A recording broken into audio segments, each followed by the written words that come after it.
What a right? great motivator, right? Yeah. And Yeah. I think also if we frame it like there'll be intense liberation, whatever happens on the journey, instead of like, oh my gosh, I got to process this deep emotional pain. It's more like, there's just a whole bunch of tools that will help you actually in life and parenting, is what I also say, because, Mhm. you know, there's the intensity of trying to have a babe, and then there's the intensity of parenting a babe, right? And some of the same overwhelm happens at that time, right? And some of the same things kick in when we start parenting, right? Overwhelm, stress response, sympathetic reactions, right? And if we know how to manage that already, that next phase is going to get easier as well. Absolutely. So I want to just say, along with this question, here's why mindfulness is really, I think, not only an effective intervention, right? But we understand the science of mindfulness now, and this is why it really works.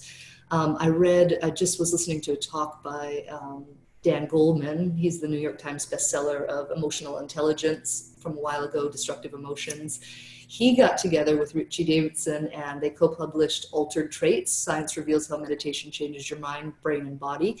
Basically what they did was they looked at the 6,000 clinical studies on mindfulness that have happened over the last 20 years. There's been a lot of research on mindfulness. I know you hear it everywhere. It's not a panacea intervention for everything, right? But they pulled out only 60 papers out of 6,000 Mhm. that actually reveal empirical research in mindfulness meditation. And I'm going to talk about like 4 of those things they found out that really relate to why it's relevant for fertility. Okay, so this is for research for new meditators. And most of the people that sign up for my program, they're not lifelong meditators. They're new to meditation. They're looking for stress reduction techniques that are really effective, right? So what meditation does out of this research, that we know for certain, is that it lessens amygdala reactivity to stress. So the amygdala is the trigger point for the fight, flight, freeze response, right? So what it does empirically in the body is that it lessens the amygdala's reactivity to stress, right? We know it does that for sure if you practice it. And in the research, it's 20 minutes a day. My meditations are 20 minutes, for 3 weeks.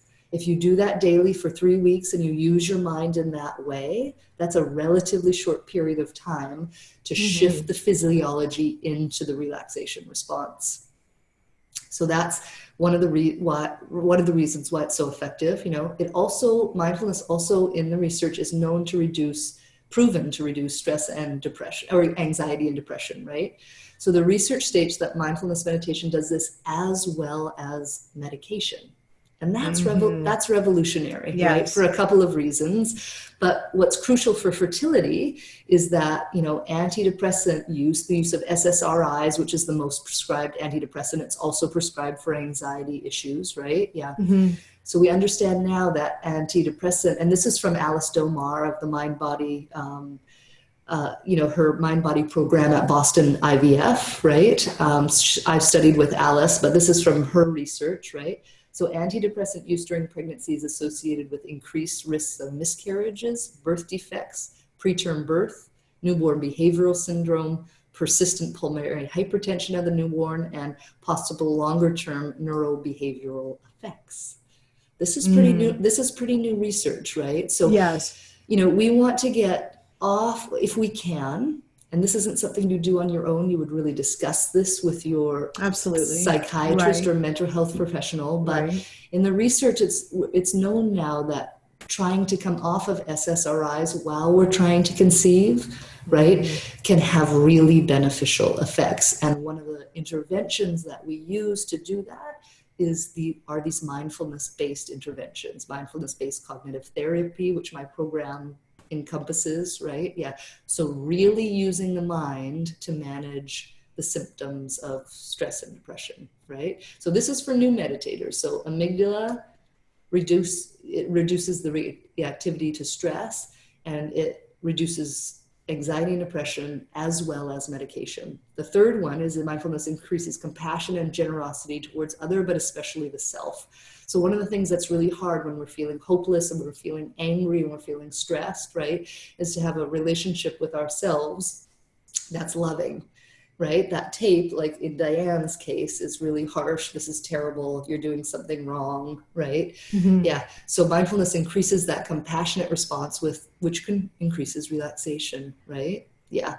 The fourth one I'm going to mention here, there are more, but these ones are really relevant. It's why this intervention works so well in such a short period of time, right? So just 6 hours of meditation, never mind 3 weeks, right? Okay. Changes the mammalian caretaking circuits in the brain, right? It stimulates the part of the brain active when a parent is loving and caretaking a child. And this is so essential, right? Because most of the time when we're trying to conceive, we're in this really I'm deprived of that, right? And the brain shuts down in those places, right? It's the old adage, like if you adopt a baby, you'll get pregnant, right? Or, and some African traditions, they have this tradition of hold lots of babies if you're having trouble conceiving, because that part of the brain, gets stimulated. So meditation does that.